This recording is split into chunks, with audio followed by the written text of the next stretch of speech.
All right, so to everyone here, good day to you all and welcome. I'm Nick Guerra with the Center for Innovation in Population Health, and you are in the room for the session titled Roundtable, Parent Perspective. It would be very helpful for us if in your Zoom name matches the name you use to register for the conference. To change that, just click participants and then find yourself, then click more, and then rename will appear as an option.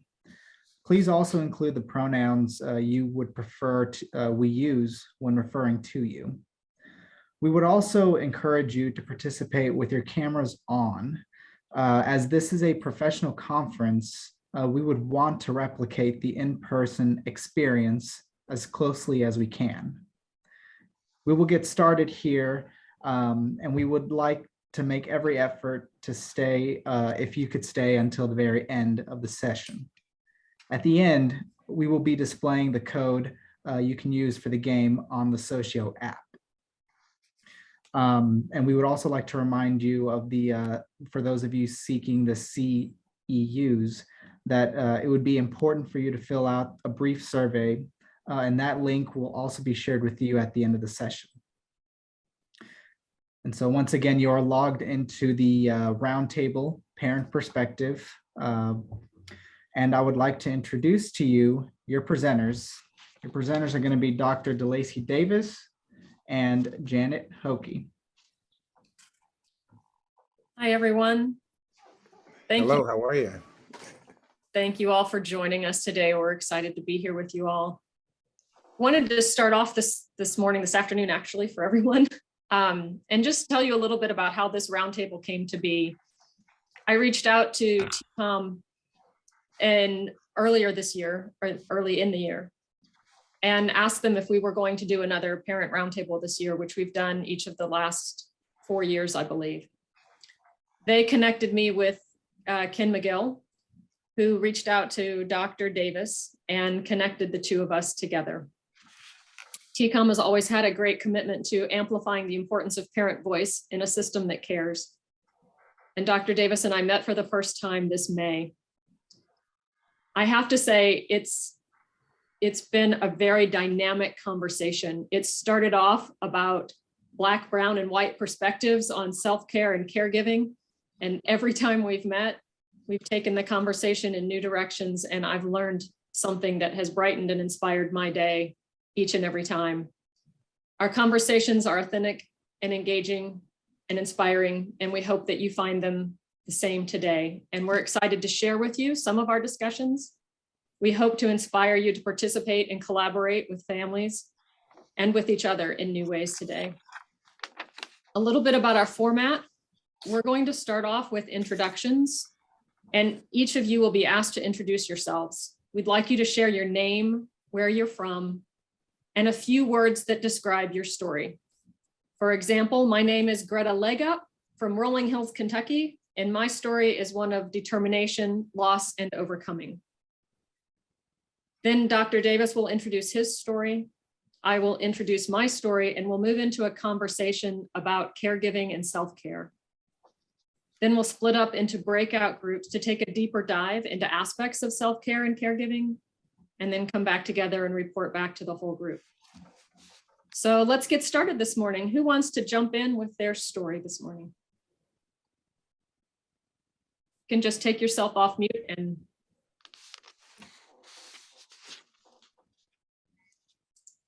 don't be shy. Dr. Davis will call on someone if So I'll begin. I'm Ms. Russ, and I am a field instructor at the Family Support Organization of Union County.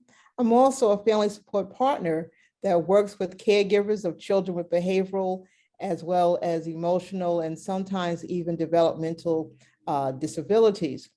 And I also have the title of team leader, which offers an opportunity for others to hear from me in reference to recommendations or guidance on how they should navigate within the organization and perhaps even working with their families. My story is a story of of being a social worker, that I thought at the apex of my career, I felt that I was being devalued where I was after experiencing trauma. I then decided to retire from that particular career in that position as a social worker within the Department of Education in New York City. And within a year's time, one of my adoptive daughters experienced challenges with coping with the change of city, and then also new family and all the rest. And so I then came in contact with a care manager for services. And then from there, I met a family support partner who worked at the Family Support Organization in Union County. And she said to me, "Ms. Russ, how are you doing?" And from that exchange of me recognizing that I needed help and support, she became my support and then introduced me to the wonderful Dr. DeLacy Davis, who was looking for a social worker to facilitate the internship program. So I've been there for 8 years. I've grown a lot, and I'm just looking forward to continuing in my career. Thank you. Thank you. Someone else want to introduce yourself? Trisha, how about you? I'm Trisha Ellinger. I'm from Emmett, Idaho. I'm a parent and an advocate. I'm just going to be short and sweet. If I was to use some words to describe myself, I'm a mother of 5 with adoption trauma, and I'm a relentless advocate. And that's why I'm here today. Thank you. Leah? Sorry, I couldn't take myself off mute. Hi, I'm Leah. I work for the state of New Hampshire. I live in Maine. I guess I'll say I work as a juvenile probation officer. I've also worked as a child protection worker in 2 different states. And I'm a mother of 3, 15, 10, and 2. So. Excellent. Thank you. Steve? I'm Steve Van. I am a assessment consultant employed by Vanderbilt Center of Excellence and consult the Department of Children's Services in Tennessee. And I would describe myself as a listener and a helper and a patient partner. Thank you. Amy?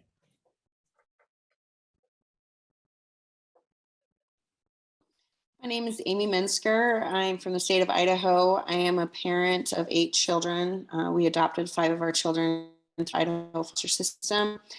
I'm a volunteer mental health advocate, and I guess the words I would describe myself would be resilient and hopeful. Thank you so much. Janet Wilson? Hi, I'm from Nevada. I am a home visitor and a community health worker, and I'm also a mother of 3, and I would describe myself as positive, resilient, and excited about learning all these new things from everybody. Thank you. Thank you. Jessica? Hi, I'm Jessica. I am from New York State Office for People with Developmental Disabilities. I am also a mother of 3. My oldest, who is autistic and has some other special needs. I would say some words to describe me would be resourceful and tired. Thank you. And I'll introduce Amanda Thompson. She says they're blowing leaves in the lawn next door, so I'll introduce myself in the chat. I work in the children's system of care for almost 16 years, and I also have 3 children with special needs. My oldest has suffered with mental illness and multiple hospitalizations and suicidality. My second oldest has autism and will need support for his life, and words for me would be resourceful and tired too. Thank you for sharing. Angie. My name is Angie Reed. I'm a case manager with Idaho Youth Ranch, and let's see, I've been doing it for a year. Prior to that, I was a juvenile probation officer for Kootenai County. I guess words that would describe me would be resourceful and determined. I definitely want to keep going until things are resolved. Don't give up. Thank you. Amanda Smith. I'm Amanda Smith from Coeur d'Alene, Idaho. I work at the Idaho Youth Ranch. I'm the clinical program manager. And I guess words to describe me would be laughter, counselor, stubborn, fun. Thank you. Ayana. Hello, everyone. My name is Ayana McLeod, and I'm a current intern at the Family Support Organization of Union County under Dr. Davis, and Ms. Russ is my supervisor. And I'm also a second-year MSW student at Kane University. I'm from New Jersey, and 3 words that would describe my story are resilience, change, and growth. Thank you. Keisha. Hello, everyone. My name is Keisha Jean Pierre. I am also a Master's of Social Work student attending Kane University in Union, New Jersey. I am an intern as well from Family Support Organization of Union County under the wonderful Dr. Davis and Ms. Russ. I would say my story consists of being an advocate for mental health and mental wellness, especially in marginalized communities. Thank you. Nicole. Hi, I'm Nicole. I am from Indiana. I work for a community mental health agency. I've been there for just under 16 years now. I work with a team of therapists. I complete the initial and follow-up cans and answers for their clients that do not have case management. Words to describe me, resilient and lifelong learner. Thank you. Elsa.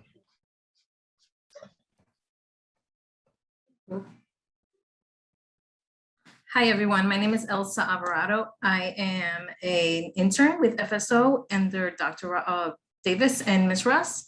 I am also a mom and I work full-time. I think the words that would best describe my story would be resilient, strong, and determined. Thank you. Idaho Parent Network, my dear sister. Sorry, I forgot to change my name. I'm Laura Wallace. I'm obviously from Idaho. I'm a mom to 2 kids with mental health concerns, and working with the Parent Network has brought me in contact with many, many, many more. I would say that while I'm grateful most of you are resilient, I would pick overwhelmed, dedicated, and intense. Thank you. Hannah, did we call you? No, you did not. Hello, everyone. It's great to see you. I am also an intern at FSO. I'm under Dr. Davis and Ms. Russ as well. I'm currently pursuing my MSW at Columbia University. If I were to describe myself in 3 words, I would say that I am a knowledge seeker. I'm very passionate, and I'm an advocate for mental health and sexuality. Thank you. Carol.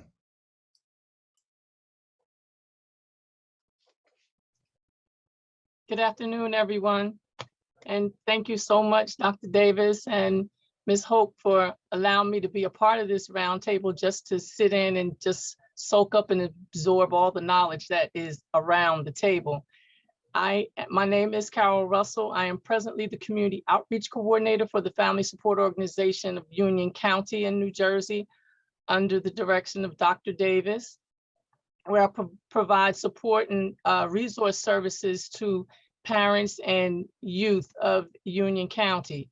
I come to the Family Support Organization by way of law enforcement. I'm a retired police sergeant from New Jersey, from the capital, Trenton, New Jersey, and also a former police director of that same department. I'm presently attending Fairleigh Dickinson University, the Metropolitan Campus located in Teaneck, New Jersey, where I will be completing my master's degree in May of 2022 in administrative science. And if I could give you 3 words that would describe myself, I think would be determination, grateful, and persistent, where I believe that persistence equals success. Thank you. Thank you. Olivia McCormick responded in the chat. We have a behavioral issue happening with a kid right outside of my office door, and it's loud. I'm Olivia McCormick, and I'm a foster care regional director for NECO Fairmont, NECO Wheeling, and NECO Elkins in West Virginia. I've worked in child welfare since 2006, having also been a CPS worker and a foster/adoptive parent. I've adopted 2 children from the foster care system who have immense trauma to work through and live with. Thank you for sharing, Olivia. And if I pronounce your name wrong, please correct me. Jacqueline. Hi, I'm Jacqueline Hammond. I'm a mental health therapist at Idaho Youth Ranch in Boise, Idaho. I'm originally from San Jose, California. And 3 words for me are overcomer, change, and growth. Thank you. Steve Plume, is it? Yes, that's it. Hi, my name is Steve Plume. I am with the University of Illinois School of Social Work Provider Assistance Training Hub, which trains on the IMCANs and the IMCAT and those types of things. And I would describe myself as adaptable, an information seeker and adaptable, trying to do what I can with the information I gather to make the best path forward for myself and people around me, hopefully. So. Thank you, Steve. Lovina? Hi, my name is Lavina Migelski, and I am an outpatient therapist at the Idaho Youth Ranch in Boise, Idaho. I'm actually a marriage and family therapist, and I love working with family systems. 3 words to describe me, I would say, would be genuine, adaptable, and open-minded. Thank you. Laura Wallace? Did I call you before? Okay, I'm like, did she change her name on me? Let me go to the next screen. Dr. Jennifer Rowland. Hi, good afternoon, everybody. I was advised to leave my camera off or I will get kicked out of Zoom, which I've been kicked out of Zoom once this morning already. So I do apologize. I have, I think, bandwidth issues. But I am Jennifer Rowland. I work along with Steve at the University of Illinois for the PATH program. I'm the Family Advocate Coordinator. I'm originally from Los Angeles, California. And some words to describe me, I'm passionate. I see myself as an activist. And I am a deep thinker. I think I like to think critically about most of everything. So those are 3 words that would describe me. Thank you. Mesa, did I call you? I'm not sure. Mesa? Okay, I'll carry on. And I'm not sure, we have technicians on. If you want to introduce yourselves, that would be great.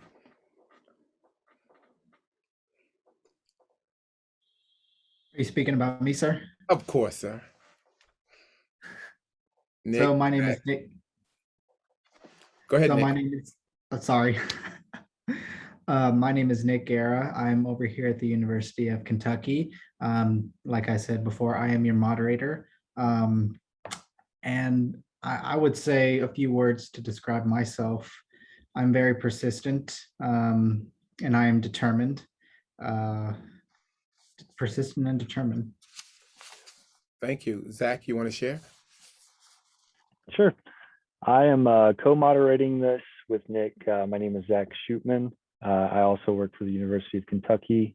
Joined the Parade Foundation and Dr. John Lyons about 5 months ago as a web specialist. So I do the support for the TCOM training. I think I see a lot of familiar names here. I'm not sure. But a few words to describe myself would be supportive, resilient, and creative. Thank you so much. Anyone else? Anyone that we missed? Janet, we didn't miss anybody, do you see? Steve Van, maybe? He went first. Oh, he went first? Okay, and then somebody popped on the iPhone. iPhone person, can you introduce yourself? Okay, we'll move on.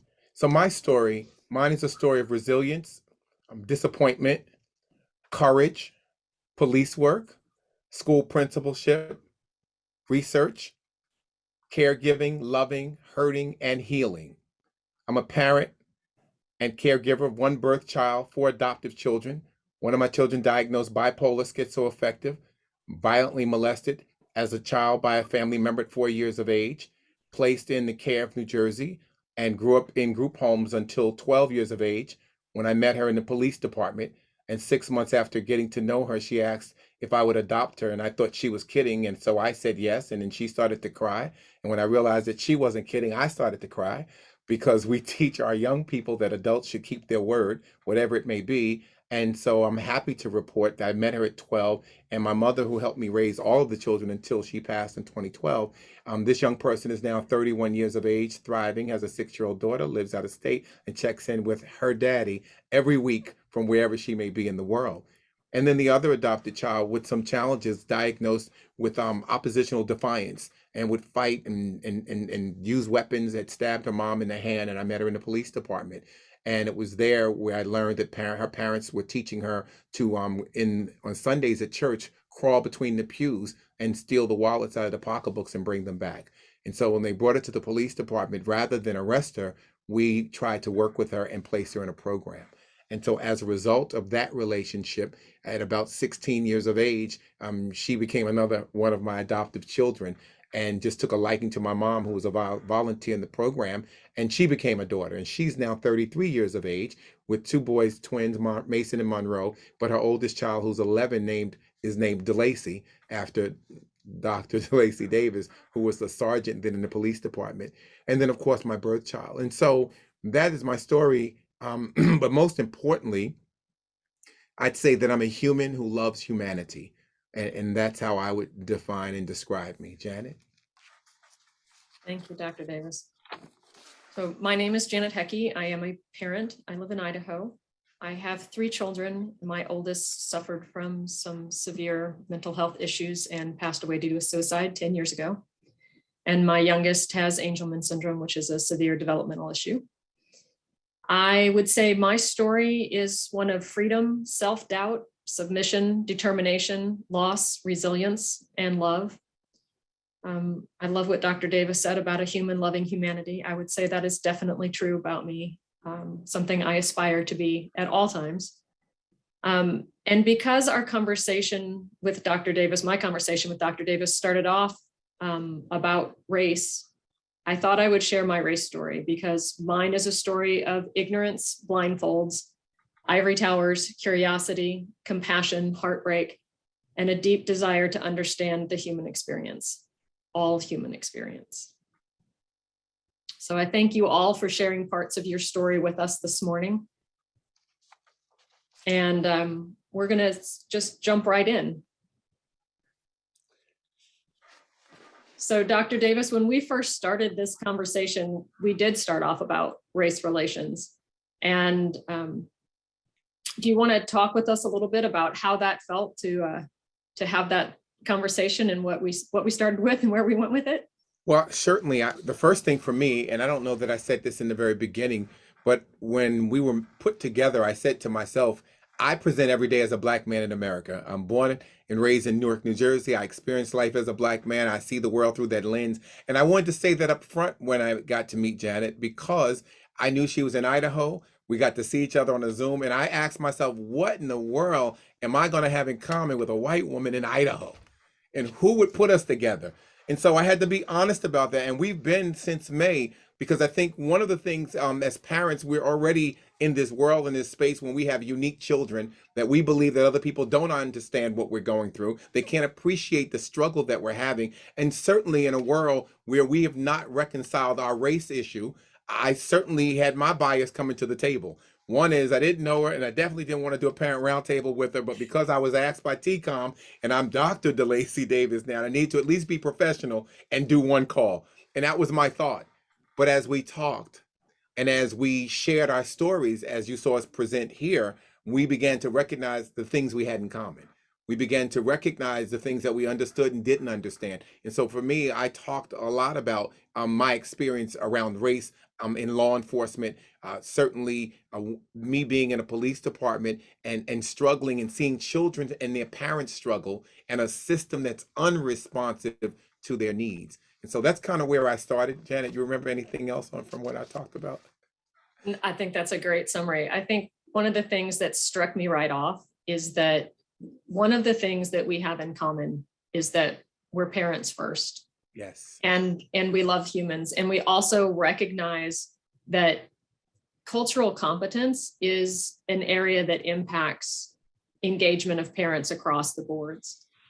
That when one of the great conversations we had was talking about how do you get parents engaged and what prevents parents from being engaged in assessments. We're going into assessments and we're asking about the most personal things that happen in a family's life. We're asking them to, as I like to say, roll up the blinds on their glass house and show us what's going on in their glass house. And then what can we do to enhance parent engagement in those situations?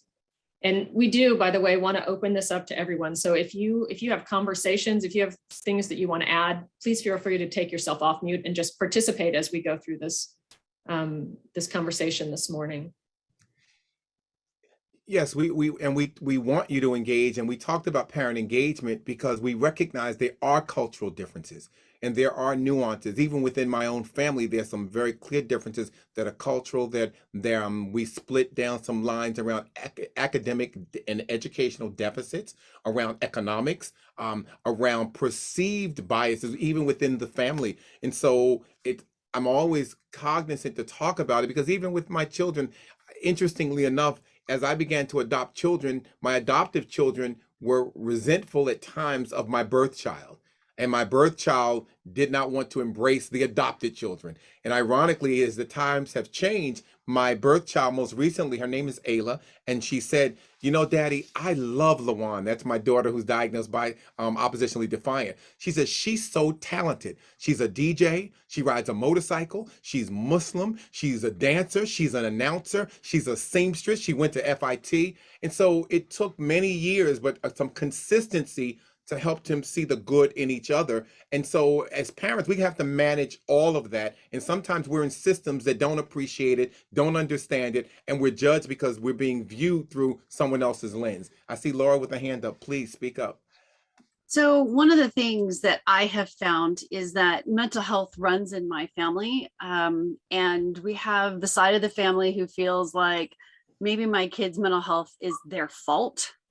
And then the other side of the family who had to live with the side who had mental health concerns. And they're like, I did my time, I'm done. And so I remember years ago that my dad, who I'm very close with, informed me that he wouldn't be coming to spend time with me anymore because if he saw my son hit me, he would level him. And he never wanted me to have to choose between being my son's mom and being my father's daughter. And while that was very, very gracious of him, it was also really hard because all of a sudden I had a dad who I was really close with who wouldn't come to my house and I didn't have an opportunity to see, but he was very honest with me. My son was aggressive, and if he punched me, my dad would end him. He said, because you're my daughter, be first, and I will not let someone punch you.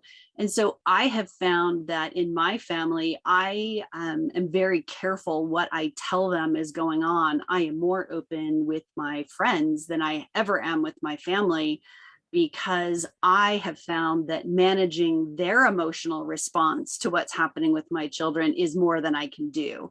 And having my friends who, so Trisha and Janet and Amy on this call are all people that I know very well.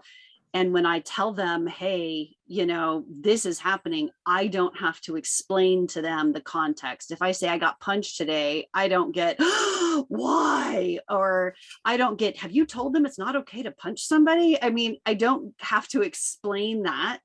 And when you get big and scary diagnoses, having someone who understands that is such a gift, because when you say schizoaffective to someone and they go, schizo what? Yes. It's really hard to finish that conversation because you don't want to have to explain from step one where you are emotionally right now. And when I say I have PTSD from my child, when I have even providers look at me and go, well, have you got that treated? I mean, but the joke is there's no P in my PTSD because it's still happening. There's right. No post, it's present traumatic stress disorder for our family. And so I guess I would just say that sometimes managing our own families is one of the hardest things we do. And so when we're asked to go and talk to a stranger and we have to share this big and hairy and scary stuff, it's hard to, I mean, the first time someone sits down with a can, you have to have either a lot of trust or a lot of naivete to want to share all of that to a complete stranger the very first time. And that's why I think that making sure that our families understand that engagement means our providers are having a continual conversation with us, not a one and done. That's what builds the trust to allow us to have these big and scary conversations, especially when you have to tell a stranger, you know, my child beats me, or my child beats my other child, and now you've got child protection in your house because you were honest. Those are scary things. And thank you for sharing that. We appreciate it, Laura. You know, which you probably, it seems like you have our script, because it also takes us toward the work-life balance strand that we talk about. How does an employer respond to that, right? You're talking about your friends and your family, but also how does your employer embrace you having to deal with that? And so one of the examples that we thought and Janet thought would be appropriate is to talk about how we handle that at the Family Support Organization in Union County. And what we do is we have Wellness Fridays, and I can't take credit for it. I have to credit Ms. Russ and Ms. Russell and the interns and staff. During the pandemic, we knew that the pandemic would have an adverse impact on everyone, and especially the staff, because of the isolation, because we've gone from this level of engaging with humans to this level of engaging with humans. And so the question becomes, not only are we hoping that folks could save themselves and their families, but how do we save the organization that is family facing, that's supposed to be a peer support for other family members?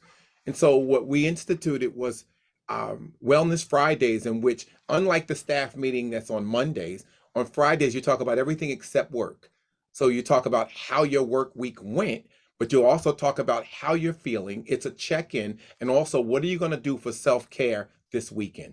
What will you do for yourself? And it's an opportunity to create just what you described, Laura, a community of caring, of people that you don't have to explain everything to, but who actually understand what your experience may be, or at least are empathetic to be receptive to what you're experiencing without any judgment. Janet? I wholeheartedly agree. I loved the idea when you first told me about that. And I think the thing that it really does for parents and for anyone who's struggling with these kinds of, raising children that have mental health issues, is there's nothing more important than being heard and being able to share your story in a way that is received without judgment. When you can do that in your work environment, I think that's an incredible thing. It doesn't happen for most parents in our communities. And it's a very isolating thing to be raising a child with mental health issues because of the stigma that surrounds mental health issues, and because our experience raising children with mental health issues is so dramatically different from our friends and our parents and our siblings, and how they have to raise kids who are neurotypical children, who don't have mental health issues, who don't have developmental issues on the side, And one thing I found raising my own children was that it was a lot easier for people to understand behaviors from my daughter, who had more of an obvious developmental issue, than it was behaviors from my son, who did not. And I'm just wondering, from those of you out there, how do you deal with the kind of engagement when you've got people coming into your home to do a CANS assessment, or you're going somewhere else to do a CANS assessment? What are strategies that you use to help overcome some of these issues that you deal with when families don't want to engage, when parents are protective of what's happening in their environment? Thoughts? Come on, folks. I know you've got opinions. We got experts around the table. What are your thoughts about that?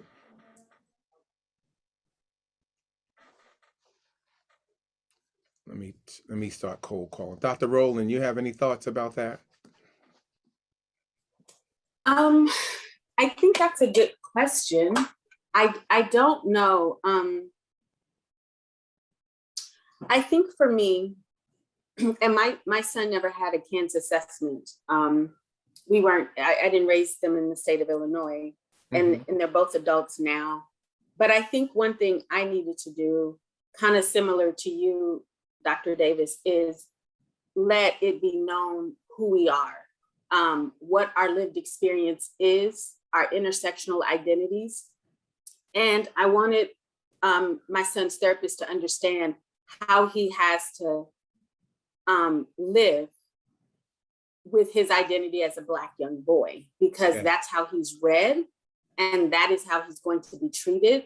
And that is so much of his reality. So I really needed a therapist that understood that. And so anything that had to be a foundational point of any interaction moving forward, because I didn't want it to be disingenuous. And I didn't want them to make assumptions about who we were as a family and who he was as my son. So I don't know if that answered the question, because I've not had a CANS assessment or anything of that nature, but that's always important to me. It definitely answers the question, not so much in terms of the CANS, but it answers the question in the context of how do you disrobe in front of people that are strangers to you and get them are able to maximize their ability to serve you and or your child without there being judgment and without you feeling as though someone is prying unnecessarily into your life. Trisha, you have a comment, please. So can you hear me? Yes. Okay. When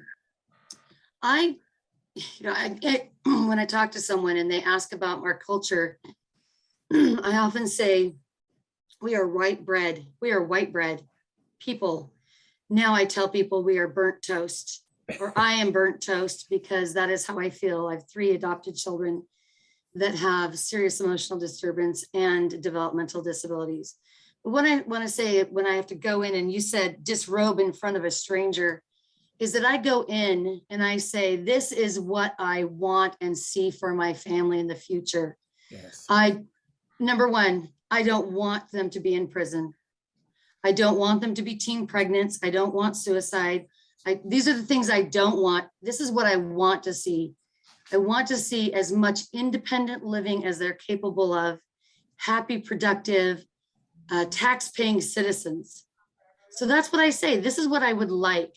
And to the best of their ability, I would like to avoid these things, and I would like to create these things. So really seeing what my lifetime goal for my children is helps then to deconstruct who we really are as people. And then I'm just completely transparent. The more you hide, the more difficult it is to be served. And so because these conversations have to happen over and over again, I have 3 kids. They are 9, 10, and 11. They've been with me since they were 4 months, 1 year, and 2.5. And so going in with the mindset of I see success in the future. Regardless of labels, I see success in their future.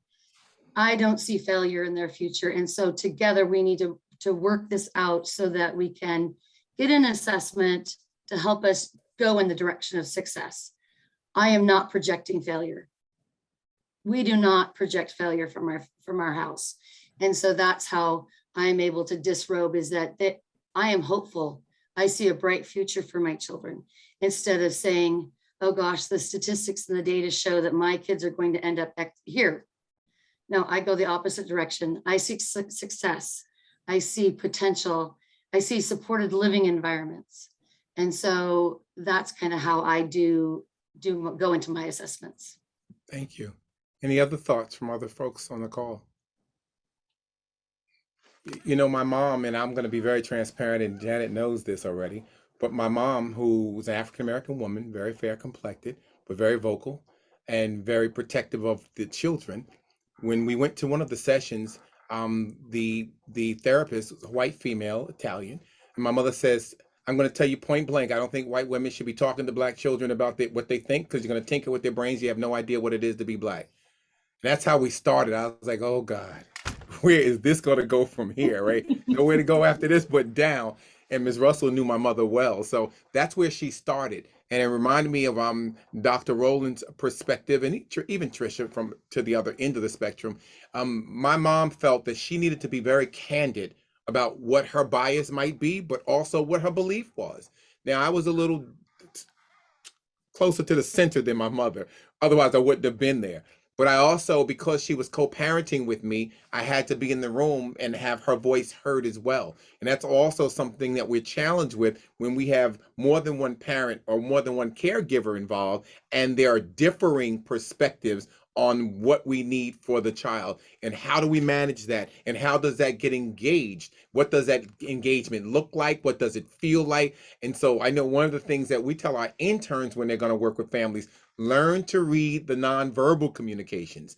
Now, to my mom's credit, 3 years later, after my mom's passing, this therapist called me one day to her office, and my daughter had been out of care, but she said to me, I bought this mirror for my new office, and every time I pulled it out, it reminded me of your mother.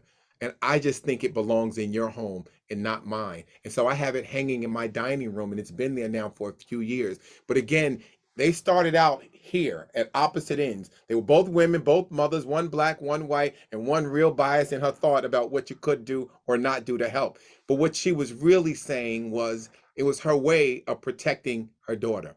Because my daughter, for example, goes through, because she was violently molested as a child and because of the trauma and she couldn't verbalize the pain, we went through cycles every year between May and June. She'd end up on my lawn, dropped out of a car with 4 or 5 guys and half naked. And no one could put a finger on what that was, but it only happened during a particular time frame. And so my mother was really concerned about her being judged, by my daughter being judged, by the bias. And we were in all sorts of counseling. Now, I think Trisha, where I was closer to, I would just come and say, this is what it is. Look, she's gonna have sex with your son, your daughter. I can't leave her in the room. We can't leave any doors in the house. There's no locks in the house. We only lock the front door, the back door. The only thing that we put a lock on is the bathroom, and that lock can be broken if I got to get through it. That's because that's where I was. I wanted to make sure I got help. Hell, I didn't know what to do. I'm a police officer. I just happened to meet her and say, yes, I'll take you home. But not knowing that I was bringing everything home with me. And we laugh about it now. But we also, I think one of the most powerful lessons that I learned as a parent was a woman that came to speak with us. And she said to all of us, you may be that child's only advocate. And no matter how bad it gets and how bad it looks, you still got to remember that all they have is you when everyone else gives up. So I think we need to move into our other strand. Janet, we're doing good on time. We got about 15 minutes of this section. Yep, I think we're good there. So I'm sorry, I was so engaged in the conversation, I lost track of where we're moving next. So. I'll move us there. So we've got issues stemming from those who are helping, who do not have lived experience or cultural experience. Have you found that in some instances with you're getting services from people who have no lived experience and no cultural experience, and Janet was being polite, I'll say they're culturally incompetent and they don't know that they don't know. How has that felt? Have you seen it? Have you encountered it? What does it look like? And what do you recommend to other parents? Or have you been that person? If you've been the therapist or been the person in that room. Yes. What do you do to prepare yourself to go into a family that has a completely different background than what you do? I can speak to that. Go ahead, Amy. We've unfortunately had a lot of experience with professionals that like to tell you how to do it, but they don't have their own experience. And I'll give you a quick, easy example. This is early on in our parenting struggles. My son is now 18, but he has had over 8 hospitalizations and a short stay at a residential treatment center and multiple diagnoses. He was very violent. And one of the therapists early on had told us to use a strategy, a modality, and it wasn't working at home. And it was a family therapy session. She had the siblings in another room and my husband and I are in the other room. And at the time he was very young. I think he was like 5 and his brother and sister were 4 and 3. And my husband set the therapist up and said, okay, you need to see what's going on at home. So he gave her a suggestion and said, just end the session like 5 minutes early, tell him you're going to end at 2, but you're going to end at 1:55. Or why don't you take a toy away from him and see what happens? And so she did. And she saw how quickly he went from 0 to 10 or 0 to 100. Right. And she tried to use the strategies that she was teaching us as parents, and we're in the other room listening, and then all of a sudden it gets all quiet. And so when she came in and at the end of the session, we asked her, how did it go? How did you get him to calm down? And she's like, I gave in. I just gave it back to him. That's right. I was like, what? Are you kidding me? You can't follow through on the things that you've told us to as parents. And she's like, he became violent, it was an unsafe situation. I'm thinking, no kidding, Sherlock. We live at this on a daily basis at our home. And another time, the same kid, he's 7 years old, with a therapist, and we're trying to explain how explosive his behaviors get and how quickly they escalate. And they're always asking, well, what were you doing beforehand? And what was happening right before? And where were you? And all this stuff. He started to get upset with the therapist, started knocking things over in his room and making a disaster. And shortly thereafter, he was hospitalized. And the therapist came back saying, not only did I tell him what I thought all of his diagnoses would be, the therapist was like, no. When he was in the hospital, guess what? He got those diagnoses, and the therapist is like, I don't think I can handle him. I don't think I can help your family anymore. So we've had a lot of those stories. I'm happy to report that my son now is stable and doing a whole lot better. But we had several terrible professionals to work with along the way. I think and we thank you for sharing that. Sorry, go ahead. Go ahead, Janet. No, go ahead, Janet. I was just going to say, I think one of the hardest things to hear as a parent is advice from someone on how to handle a situation without hearing what you're saying. The assumption is that we don't know as parents, or we haven't tried things already. Mm-hmm. Instead of coming at things by saying, okay, what have you tried? What do you think works? And one of the most damaging things you can say to a mom who's going through the kinds of things that you just described, Amy, is, well, what was going on just before that happened? It's not the principle that you're asking it from as a therapist is good, because you want to see if there are antecedents. You want to see it. Is there a trigger, right? You're looking for triggers. But what a parent hears is you were sitting around eating bonbons, not your job as a parent, and that's why your child's having problems, or you were doing something that's wrong, and so you're the cause of your child's mental illness. Mm-hmm. And I think that's something to always keep in mind when you're talking to parents, is seek first to understand before you seek to fix. And then I would add to that, it really helps. We've had in-home family therapy a few times, different times. And that is where the therapist can really see the dynamics of the home. And both times we've had professionals in our home, they got to see how quickly things escalated, and they were like, whoa, what happened? Like, how did that happen? It's like, oh, that's what we're living with. Thank Real you, life happened. Yep. And then I see a hand up by Dr. Rowland, and then we'll go to Laura. I just want to say to that point, because we're winding up on our last 8 minutes. And then we're going to go into the breakouts, but I just want to make that point that Amy made.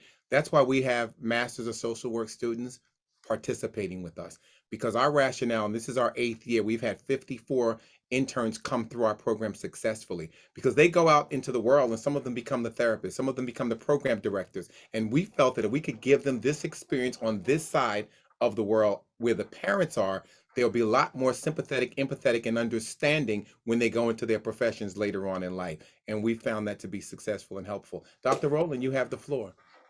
Yes, I just wanted to make a couple points really quickly. As it relates to culture, culture isn't static, it's fluid. So to be culturally competent will likely not happen, because culture is always evolving. And so being informed about culture is really important.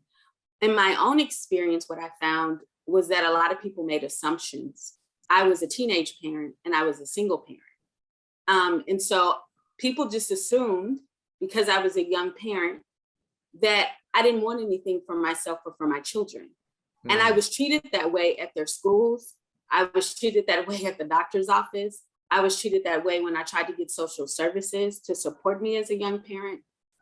No matter where I moved, people looked at me and they automatically assumed you're just going to be on welfare and in public housing. There's not really much I need to extend to you because there's not much, you know, you want for yourself or your children. And it wasn't my own preconceived notion, like it played out in so many different spaces. And even to this day, I still look younger than what I am. And so I often tell my peers that I want to look older because when you look young, you are treated that way and people underestimate you and they treat you as if you just, you know, they don't owe you anything. And that's respect, that's service, that's all of that. So I think that goes with culture because I think the way people assume and make assumptions about who you are, I think people just should be informed and humble and not feel like they're all knowing because they're degreed or they have credentials, and don't think that you know everything, but take the opportunity to listen to someone else share their experience. Thank you for sharing that, Laura.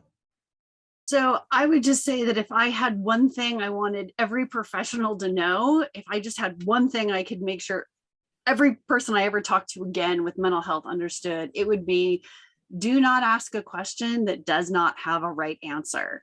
And to what Janet said and to what Amy said, when my son was 6, he tried to kill his then 3-year-old sister. I'd been in the room. I had a pile of laundry. I carried it from one room to the other. I know, a very mom thing to do. And I was gone maybe 90 seconds, maybe less. I heard a sound, didn't sound right. I turned around, he had her pinned to the floor with his hands on her throat. He was trying to kill her. And so we took him to the emergency room for his very first psych stay. And when we got there, you know, we got a lot of side eyes, this is just a mom who doesn't know how to take care of her kid or doesn't know how to parent, a lot of judgment just in the looks they were throwing. And then when the social worker came to talk to me, she's like, we'll have someone sit with him and come down the hall. And we walked down this really long hall and we turned into this room, with the standard hospital furniture and half, the board games that have half the pieces missing and all the stuff that, you see in these therapy rooms. And she sat down with a clipboard and she's like, so what were you doing before this happened? And that's exactly how she said it. And I'm like, if I had said I was having tea with the queen or I was, like praying for deliverance, it wouldn't have mattered what my answer was. There was nothing I could say because the implication of her question was, why weren't you parenting your child?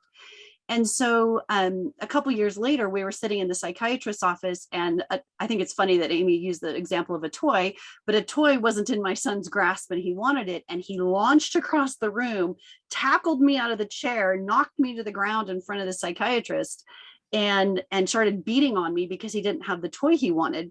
And the psychiatrist, I remember her just kind of looking over the desk, picking up the phone, calling security, and having 4 very large men escort him to the psychiatric unit that was attached to her office.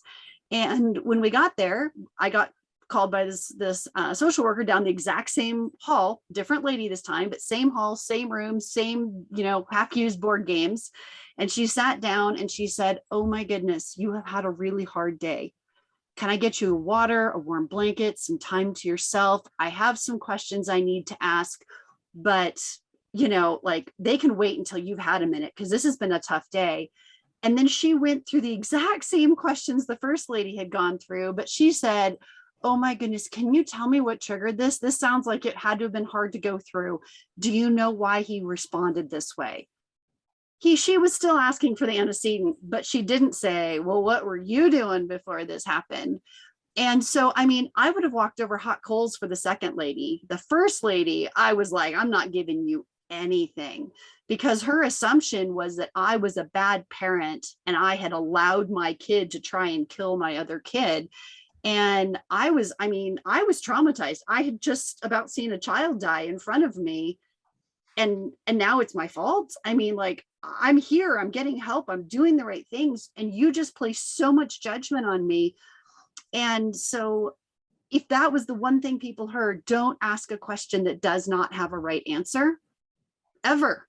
Just don't do it, because we immediately stop trusting you as parents because we don't know what else you're trying to get from us. So that'd be what I have to share.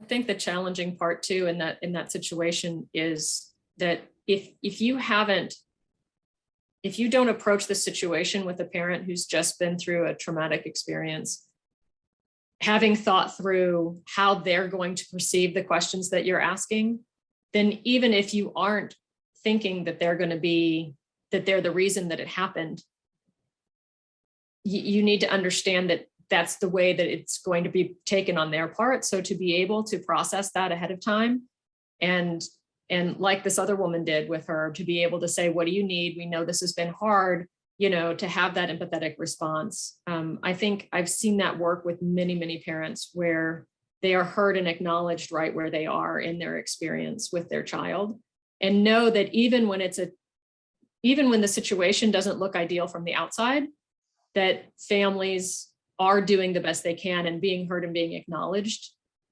is an important factor. And Amanda, I see you've got your hand up. Why don't you take the floor? I have just a quick similar story that I wanted to share that kind of helped me understand the difference of someone who isn't a parent of child with special needs, or even isn't a parent, just other people that don't have to understand this. When my second child was diagnosed with a developmental disability, the doctor, was sort of having a moment in the office, and the doctor said to me, how does it feel for you, to have now the second diagnosis? And I've related this story over the years to, I'm a teacher, college course, and, a lot of people react as though that was an insensitive question, but I actually take it the opposite, because in that moment, that's what I was actually dealing with. The fact that now I had two children diagnosed with a disability, and the way she asked it was very sensitive. It wasn't insensitive. And it was exactly what I needed in that moment. And it's really the only time that anyone ever really actually independently asked me how I was doing in a moment in, 17 years of dealing with things that I've dealt with. But I think just thinking about the perspective of other people thinking that that was so insensitive, that you just don't get it until you're in that, on the other side of the table, hearing that diagnosis or multiple diagnoses in my case, there's just a disconnect there. So the more people that don't have this lived experience can hear from our lived experience and hear it, not to be judgmental, because I sure don't wish you to have that lived experience, but if you want to help us, to be able to hear that, and how you approach us. I think agreed. And at one point I'd like to make is you've touched on a lot of the different things that we experience, me as the executive director of an agency where we're all parents. In fact, in order to work at the Family Support Organization as a peer support partner, you have to have a special needs child or be a caregiver to one. And therefore we all have them. But the unique piece about it is that when my staff is having a crisis at home, I have to be sensitive to that thought and that idea. And so we design the work around making sure that they can take care of their family first before we have to take care of other families.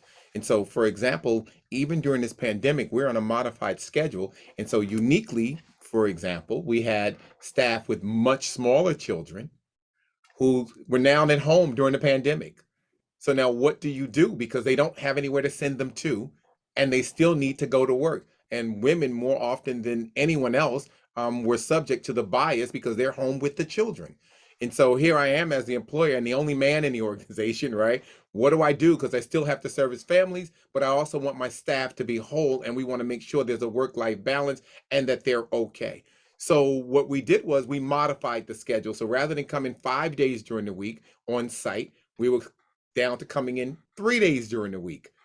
But now, for those who had children, we modified even more. But how do I make it okay for those who don't have children, right? Because then I can't punish the people whose children are grown or have no children. And so we came together as a team to talk about what it looked like and allowed folks to pick the schedule based upon the care that they could get to support their children on the days they needed to come into the office. We worked around that schedule. And the compromise for us was, but when families call you anytime around the clock, because also families were home during the pandemic, during the daytime as well, and they don't have an hour to spend talking to you. So you might have to take a call at 7 o'clock at night when the children are asleep, or 8 o'clock or 9 o'clock. But as long as you're open to accommodating the parents that are calling us, I will work with the board to accommodate your life as well, so that we're modeling the behavior that we want you to show to parents who need support during a pandemic.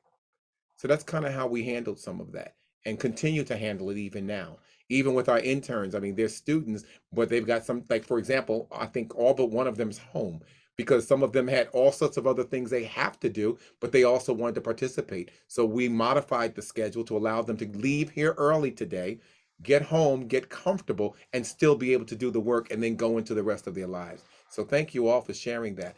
Janet? So we're going to go into breakout groups for, there'll be 5 5 breakout groups. And Dr. Davis's interns have volunteered to facilitate those breakout groups for us. We'd like you to be very solution focused, but very authentic in your conversations. There's several topics that they have, and I believe each of them has picked a topic. You'll be randomly assigned to rooms. So Nick, if you want to go ahead and assign the interns to those rooms now, then we'll complete the rest of it going forward here. So we're going to have, they'll each introduce your topics. You're going to be asked to participate just in a conversation, right? Just have a conversation about the topics that they present in there. Somebody will be asked to take notes and report back to us when we come back together. The object here really is just to have that kind of authentic conversation around these topics and to come up with ways that that we all can use to move forward in terms of caregiving and self-care.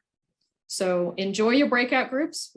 Dr. Davis and I will be popping in and out, but we hope that you have some fantastic conversation and come back to us all with some great ideas. So I think what I'd like to do, if I could just recap some of what I found in the rooms, and then I'll give it to you, Janet. Is that okay? That's fine. Or we can, after you do, we can pass off to the interns and let them. That'll be great. Yeah, that's right. They have note takers. So I just, because some things jumped out at me, I listened to some views, and certainly I heard some things that said parents do the best that they can with what they have. Our best will look different every day on every level in America, middle class, lower class, and etc. I thought that was powerful.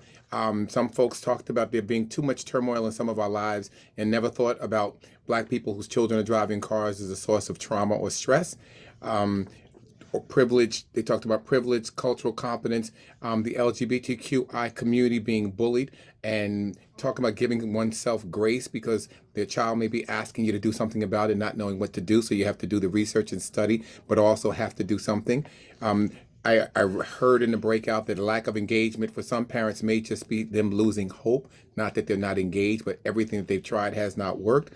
I heard another group talking about parent engagement, that hope is scary, vulnerable, and risky. And as a provider, let the parent or caregiver borrow some of your hope. And then finally, you are not the sum of your choices. So I thought it was very powerful, and I thank all of you for even letting Janet and I peek into your world in your breakout rooms. With that being said, I guess we'll go to the groups and let you have your note takers give us the feedback. Group 1. Do they know what group number they were? I think I was group one. Yes. This is Miss Russ. So I didn't want to interrupt earlier, but my interns covered 4 groups, breakout rooms, and I covered 1.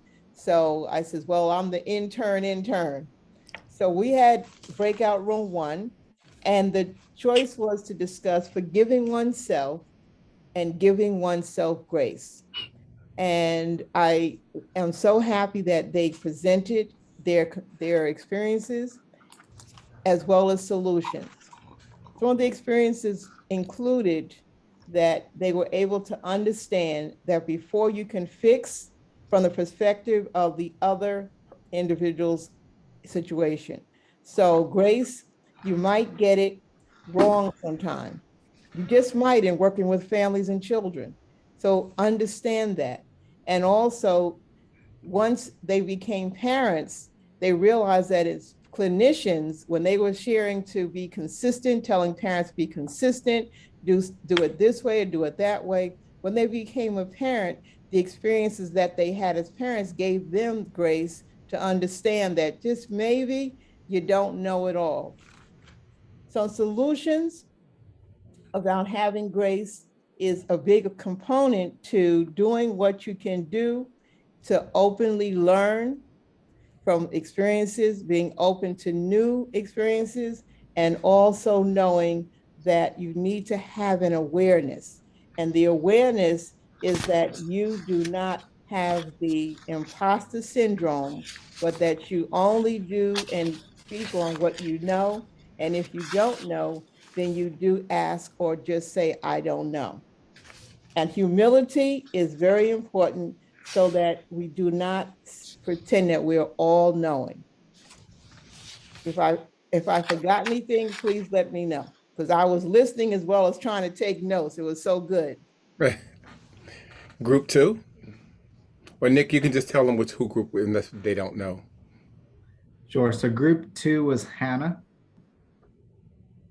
Yes, our note taker is Amanda Smith, but she currently stepped away. Oh, she's back. Okay. Yeah, we had a very lovely conversation around parent engagement, employee compassion, and forgiving oneself and giving oneself grace. So if Amanda wants to take it away.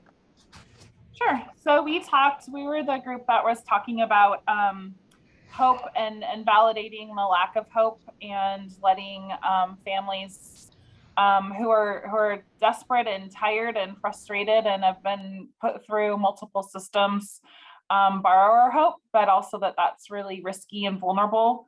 And so being able to be flexible and accommodating to the parents, having open lines of communication, kind of walking that fine line as a provider between being a pest versus being persistent and trying to get engagement, having that ability for parents to be able to relate to their kids' experience can be really helpful.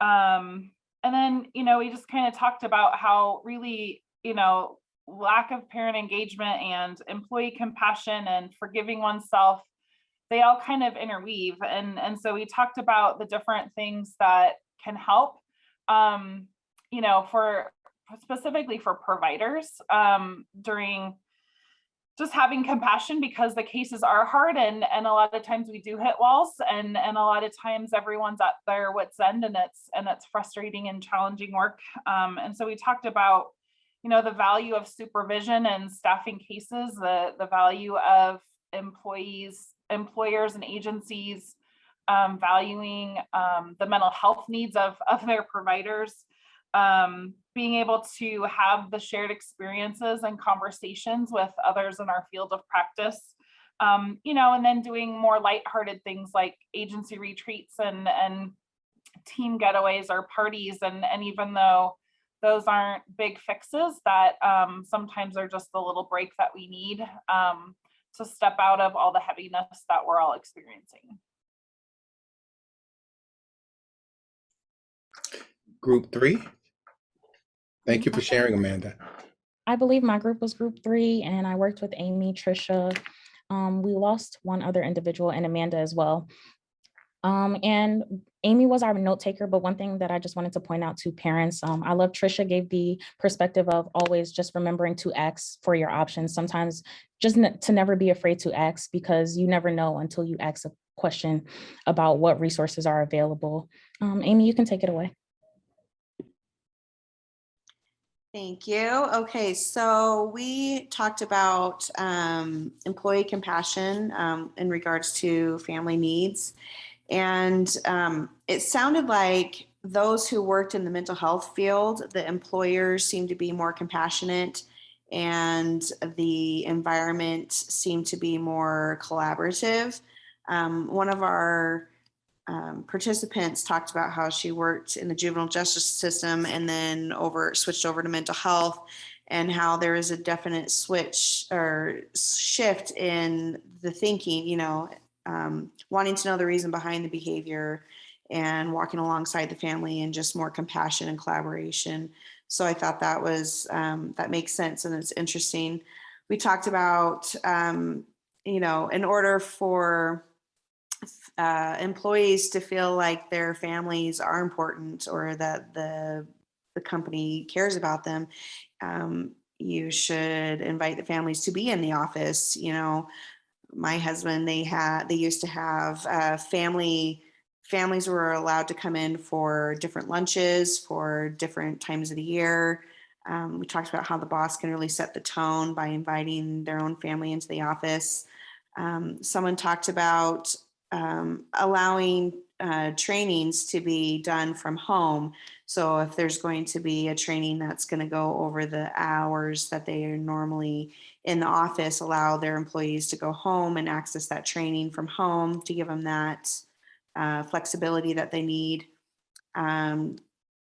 As mentioned before, you know, Tricia talked about, you know, she no longer is in the workforce, but she is a volunteer advocate and she has a lot of obligations, and there's times where the school doesn't recognize that as important. And so I think that's important as well, to recognize that not all of us work or get paid to do the things that we're doing, but what we are doing is still important.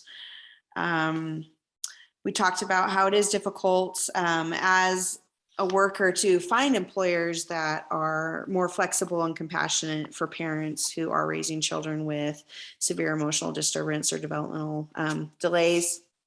The second topic we talked about was how can employers invest in the employees' wellness and the families. Someone talked about how speakers were brought in that could relate to different people's lifestyles. Another person talked about how a financial consultant was available to the employees for free to help them with their life planning. And also a staff wellness fair was done. We talked about the Employees Assistance Program and making sure that workers are aware of it, and that we talk about it so people know what's available to them. Talking about mental health and offering support. I had talked about, you know, just first responders and how, you know, they have a high suicide rate and how they want to make sure to bring awareness to that and just make it easier for employees to reach out for help. Also talked about, you know, team building activities. And then the last one was how can employers help with the adjustments for their workers who have children that are homeschooling or that they have to do the virtual option. Talked about how, you know, allowing workers to pick the hours that work best for them, you know, what days they can come into the office, flexibility in their scheduling, you know, instead of working 8 hours, 5 times a week, you know, doing 4 10s or whatever. And then it was point out, you know, especially that workers need to ask the employer. You don't know what's available to you unless you ask, and not to be afraid to ask and see how they are, how they're willing to be flexible. And I think overall, just in this last year and a half of the pandemic,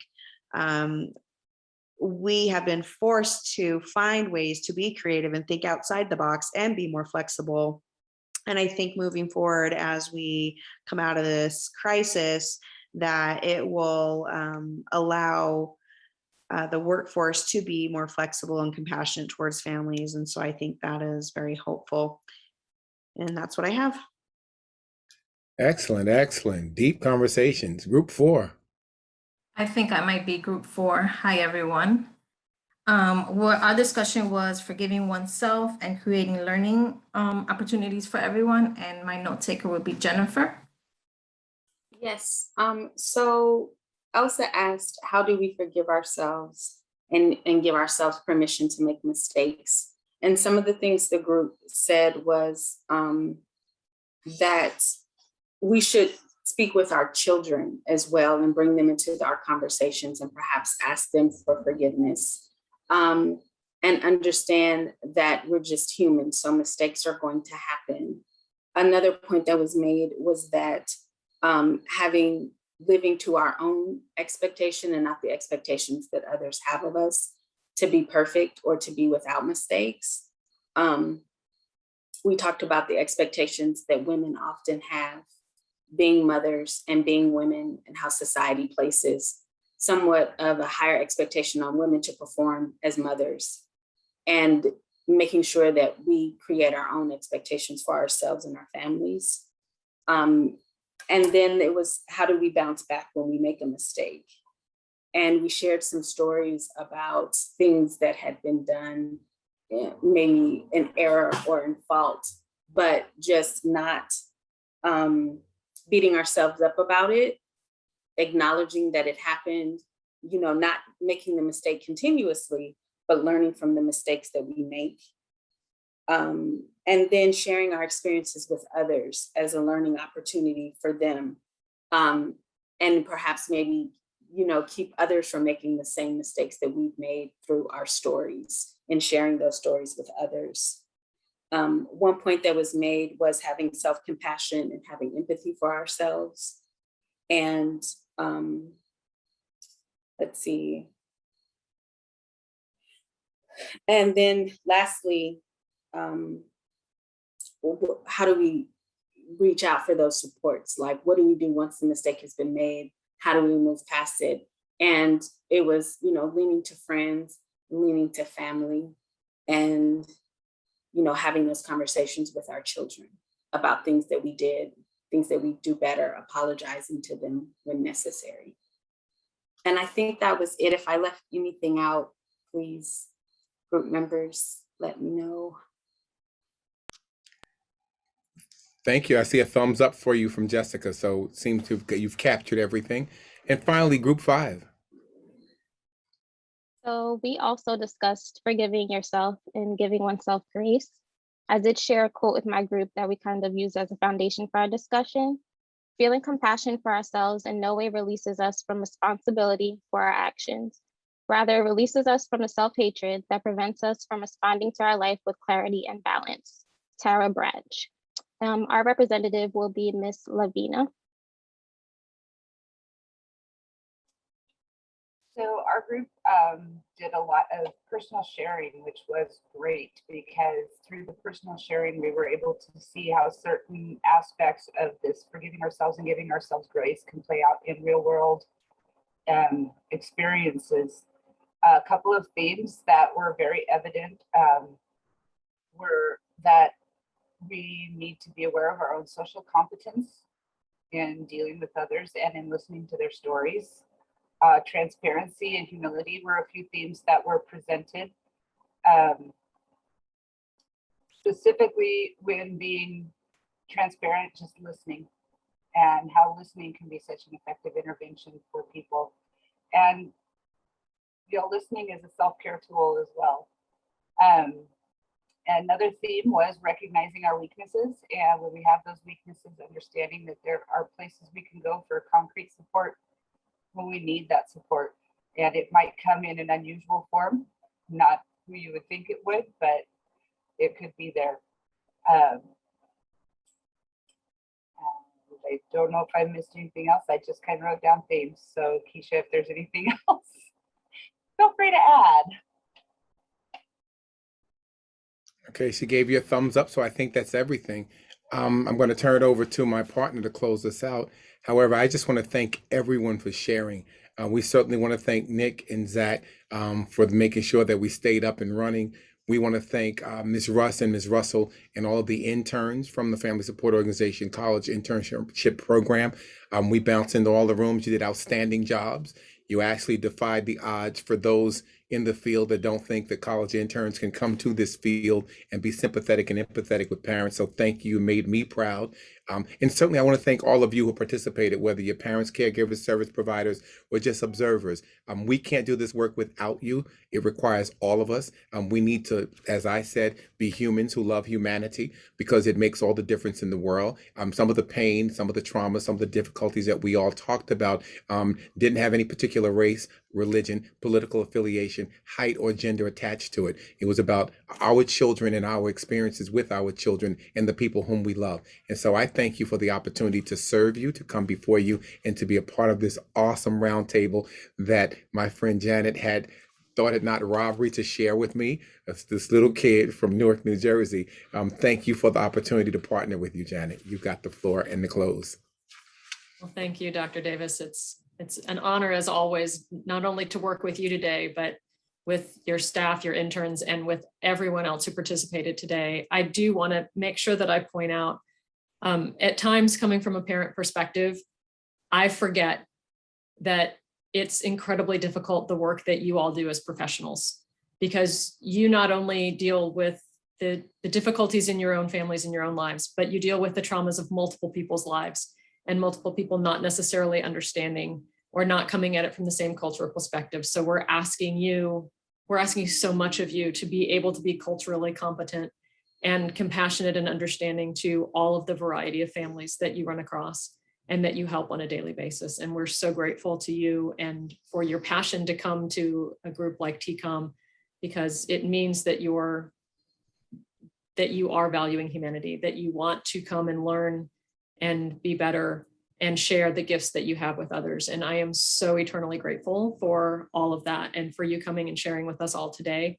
I hope that each of you has been able to take away something that you can bring back to your families and to your work that will move you forward and give you some new ideas and new insights. So thank you all so much. Thank you, Dr. Davis, very much for what you've done. Thank all of your interns and Ms. Russ and Ms. Russell and Nicholas and Zach. We appreciate everything that you all have done today. So thank you again. And we look forward to seeing you next year. And I think Nick has a couple of things to do here. All right, so thank you very much, Dr. Davis and Janet, for your time. And thank you all for attending. You should see the code for the game and can enter the key phrase into your Socio app to earn points towards the prizes. If you would like to receive the CE credit, please make sure you fill out the survey after the conference wraps up on Friday. Please enjoy the rest of the TCOM conference, everyone. Unless Janet or Dr. Davis have anything, this will be the end. Have a great day. Enjoy your time. Thank you. Thank you. I'll see you tomorrow.